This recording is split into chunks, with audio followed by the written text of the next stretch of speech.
नमस्कार। आकाशवाणी से प्रस्तुत है समाचार प्रभात।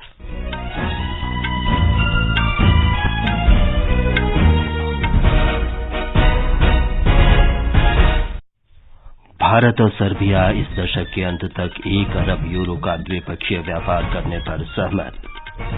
प्रधानमंत्री नरेंद्र मोदी तथा सऊदी अरब के युवराज और प्रधानमंत्री मोहम्मद बिन सलमान बिन अब्दुल अजीज अल सऊद ने द्विपक्षीय संबंधों की समीक्षा की।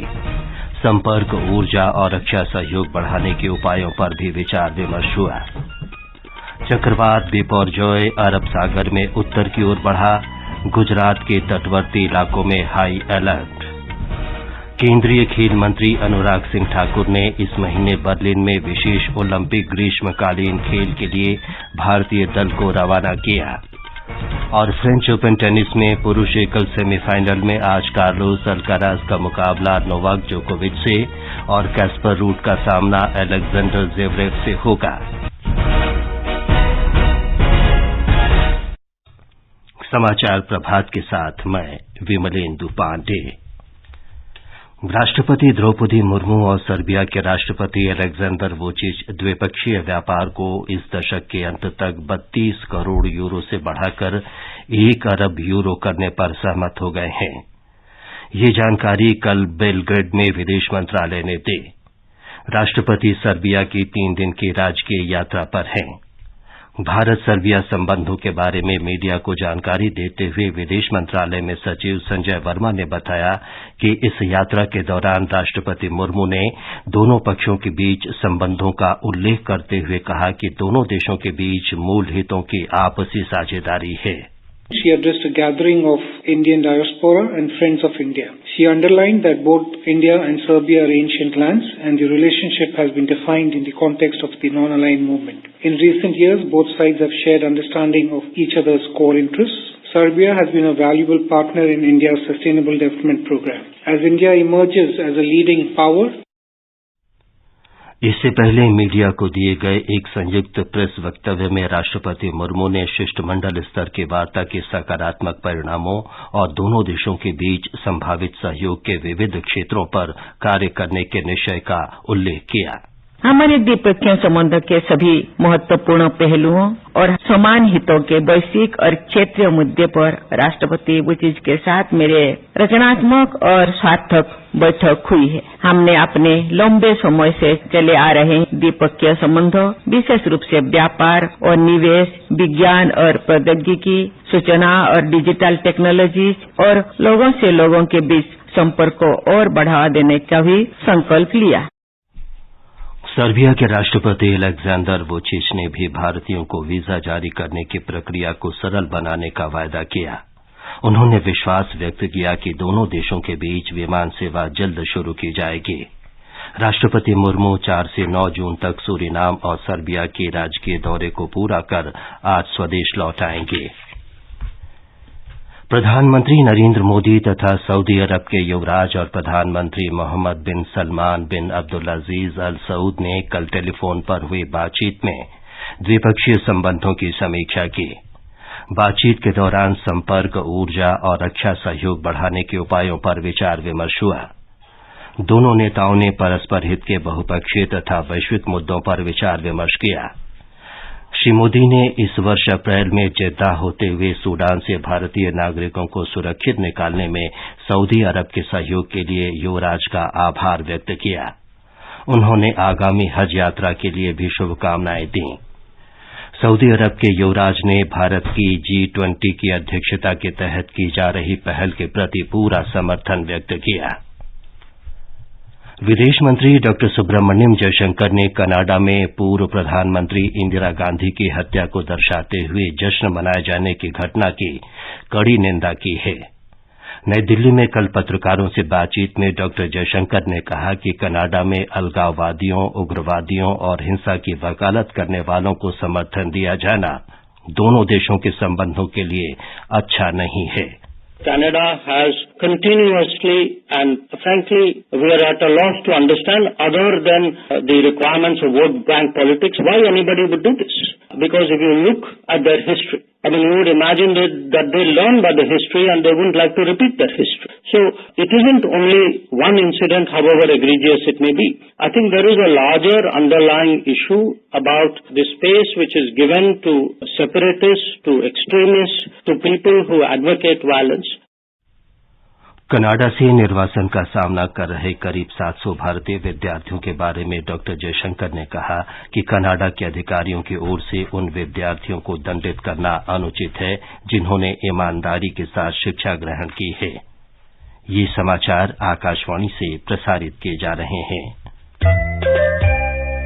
ये दौर कुछ खास है, चारों ओर हो रहा विकास है। आजादी के अमृत काल में हमें समय नहीं गंवाना है। अगले 25 वर्षों में भारत को विकसित राष्ट्र बनाना है, तो आप भी समय न गंवाएं। वे कंपनी, कॉर्पोरेट या फिर सैलरीड एम्प्लॉय जिनकी TDS, TCS कटने के बाद भी कर देयता 10,000 रूपए या उससे अधिक है, वो अपने एडवांस टैक्स की कुल अग्रिम राशि का 15% 15 जून 2023 तक अवश्य जमा कराएं, क्योंकि आपके टैक्स से ही देश की प्रगति को मिलती है गति। प्रत्येक आयकरदाता एक राष्ट्र निर्माता।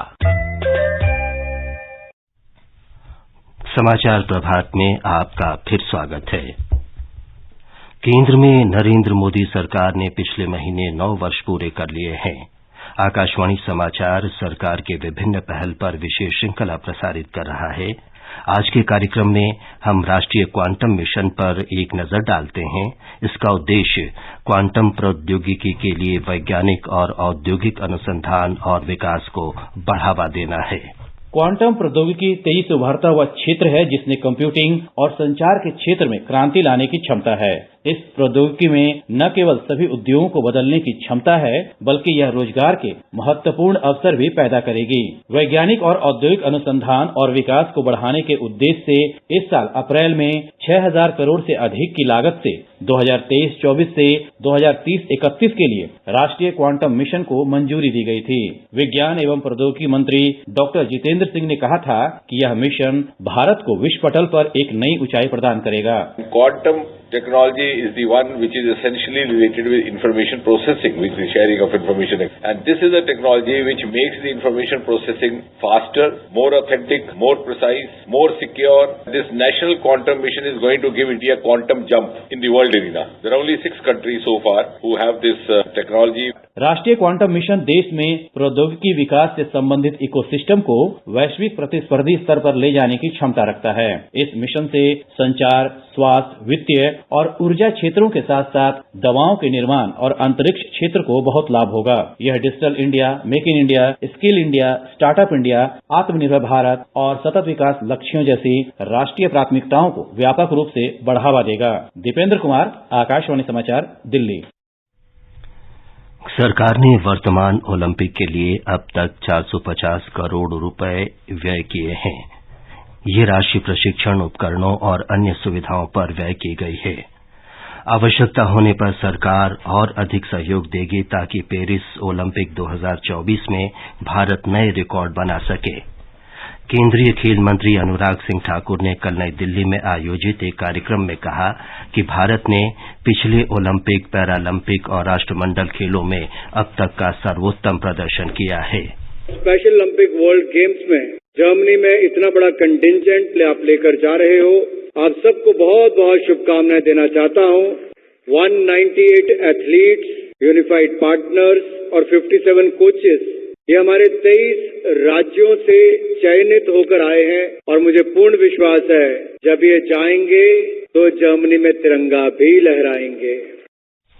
पूर्वी मध्य अरब सागर पर बना चक्रवात बिपरजॉय पिछले 6 घंटों के दौरान उत्तर दिशा की ओर मुड़ गया है।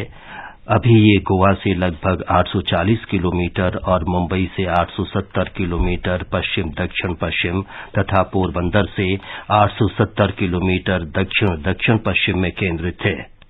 आकाशवाणी से विशेष बातचीत में अहमदाबाद मौसम विभाग के निदेशक मनोरमा मोहंती ने मछुआरों को पूर्वी मध्य और पश्चिमी मध्य अरब सागर में नहीं जाने की सलाह दी है।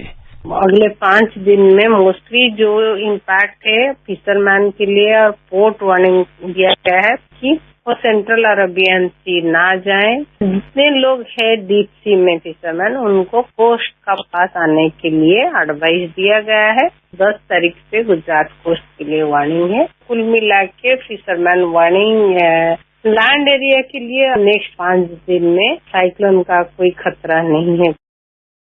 चक्रवात को देखते हुए गुजरात के तटवर्ती इलाकों में हाई अलर्ट जारी किया गया है। मौसम विभाग ने इसके असर से दक्षिणी गुजरात और सौराष्ट्र के कुछ हिस्सों में 13 जून तक वर्षा होने की संभावना व्यक्त की है। केरल के तटों पर यंत्र चालित नौकाओं से मछली पकड़ने पर आज आधी रात से 52 दिनों के लिए रोक लग जाएगी। ये प्रतिबंध अगले महीने की 31 तारीख तक लागू रहेगा। इस अवधि के दौरान केरल के बंदरगाहों से करीब 4000 मछली पकड़ने वाली नौकाएं संचालित नहीं हो सकेंगी। मछली पकड़ने वाली पारंपरिक नौकाओं को इस प्रतिबंध से छूट दी गई है। रेलवे को इस वर्ष मई तक माल ढुलाई से 14,641 करोड़ रुपए से अधिक की राशि प्राप्त हुई है। पिछले वर्ष मई में ये लगभग 14,083 करोड़ रुपए थे। पिछले वर्ष की इसी अवधि की तुलना में माल ढुलाई से हुई आय में 4% का सुधार हुआ है। रेलवे ने पिछले माह मई में 134 मीट्रिक टन की प्रारंभिक माल ढुलाई की, जबकि पिछले वर्ष मई में ये 131.5 मीट्रिक टन थे। स्कूली शिक्षा में हाल की प्रगति पर 3 दिन का राष्ट्रीय सम्मेलन आज जालंधर के डॉ भीमराव आम्बेडकर राष्ट्रीय प्रौद्योगिकी संस्थान में शुरू हो रहा है। सूचना और प्रसारण मंत्री अनुराग सिंह ठाकुर शिक्षा महाकुंभ के उद्घाटन सत्र में मुख्य अतिथि होंगे। सम्मेलन में राष्ट्रीय शिक्षा नीति के कार्यान्वयन और शैक्षिक सुधार लागू करने की प्रमुख चुनौतियों पर चर्चा होगी। दुनिया के नंबर 1 टेनिस खिलाड़ी स्पेन के कार्लोस अल्कारेज ने यूनान के स्टेफनोस सित्सिपास को 6-2, 6-1, 7-6 से हराकर फ्रेंच ओपन टेनिस के पुरुष एकल के सेमीफाइनल में प्रवेश कर लिया है। प्रतियोगिता में आज कार्लोस अल्कारेज और नोवाक जोकोविच के बीच मुकाबला होगा। दूसरी सेमीफाइनल में कैस्पर रूड का सामना अलेक्जेंडर जेवरेव से होगा। ये समाचार हमारी वेबसाइट newsonair.gov.in/hindi पर भी उपलब्ध हैं। और अब समाचार पत्रों की सुर्खियों के साथ हैं रवि कपूर। धन्यवाद विमलेंदु। भारतीय रिजर्व बैंक की द्विमासिक मौद्रिक नीति अखबारों की बड़ी खबर है। अमर उजाला की सुर्खी है, ब्याज दर दूसरी बार स्थिर, विकास दर बढ़ाने और महंगाई पर काबू पाने के लिए रेपो दर 6.5% पर यथावत रखने का फैसला, बेहतर अर्थव्यवस्था के लिए और भी फैसले, विदेश यात्रा करने वाले भारतीयों की सुविधा के लिए RuPay pre paid forex card bank भी जारी कर सकेंगे, डिफॉल्ट लॉस गारंटी व्यवस्था पर बनेगा विनियामक ढांचा और जल्द ही यूपीआई से जुड़ेगी डिजिटल मुद्रा। कनाडा में भारत विरोधी खालिस्तानी गतिविधियों पर विदेश मंत्री डॉक्टर सुब्रमण्यम जयशंकर का बयान कई अखबारों के मुख्य पृष्ठ पर है। जनसत्ता लिखता है, पूर्व प्रधानमंत्री इंदिरा गांधी की हत्या को दर्शाने वाली झांकी पर भारत सख्त। डॉक्टर जयशंकर ने कहा, कनाडा का अपनी जमीन से भारत विरोधी अलगाववादी तत्वों को काम करने की अनुमति देना न केवल उसके लिए बल्कि द्विपक्षीय संबंधों के लिए भी ठीक नहीं। भारत चीन सीमा से सटे इलाकों में बुनियादी सुविधाओं को विकसित करने के भारत के प्रयास पर दैनिक ट्रिब्यून की खबर है, वास्तविक नियंत्रण रेखा एलएसी पर मजबूत होगा मोर्चा। देपसांग और दौलत बेग ओल्डी के लिए 180 दिन में बनेगी कंक्रीट रोड। केंद्र सरकार के बड़े फैसले शीर्षक से नवभारत टाइम्स की सुर्खी है, देश में एमबीबीएस की सीटें बढ़कर 1 लाख से भी ज्यादा हुई। देश में 702 मेडिकल कॉलेज हैं, 50 नए मेडिकल कॉलेज शुरू हुए हैं। एमबीबीएस पास करने वाले अभ्यर्थियों के लिए नेशनल एग्जिट टेस्ट नेक्स्ट अगले वर्ष से होगा शुरू। अंत में मुख्य समाचार एक बार फिर। भारत और सर्बिया इस दशक के अंत तक 1 अरब यूरो का द्विपक्षीय व्यापार करने पर सहमत। प्रधानमंत्री नरेंद्र मोदी तथा सऊदी अरब के युवराज और प्रधानमंत्री मोहम्मद बिन सलमान बिन अब्दुल अजीज अल सऊद ने द्विपक्षीय संबंधों की समीक्षा की। संपर्क, ऊर्जा और रक्षा सहयोग बढ़ाने के उपायों पर भी विचार विमर्श हुआ। चक्रवात बिपरजॉय अरब सागर में उत्तर की ओर बढ़ा, गुजरात के तटवर्ती इलाकों में हाई अलर्ट। और केंद्रीय खेल मंत्री अनुराग सिंह ठाकुर ने इस महीने बर्लिन में विशेष ओलंपिक ग्रीष्मकालीन खेल के लिए भारतीय दल को रवाना किया। इसके साथ ही समाचार प्रभात का ये अंक समाप्त हुआ। नमस्कार।